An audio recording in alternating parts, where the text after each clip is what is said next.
Karon pagka upat ka adlaw ngadto sa 30 ka adlaw. Gikan sa paghabal. Gikan sa usa ka kilog tuga, pila na may atong ipakaon? Ha? Tunga. Wa mo magtibalo din ha. Usag tunga, sir. Usag tunga. Usag tunga. No, ngano man. Tungod kay nabuhi naman ang imbrayo. Mag-ana mo to siya kadako. Nagkinahanglan to siya suporta ka pagkaon. Manong atong increase og tungas kilo? Tungas kilo gamaya ra sir. Kilo na naman. Balik pila ka adlaw. Upat gatos 30 pila ka adlaw. 27. 27 ka adlaw. No.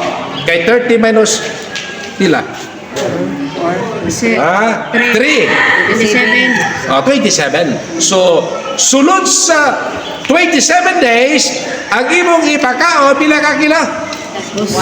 Usa ka kilo og tuga. No.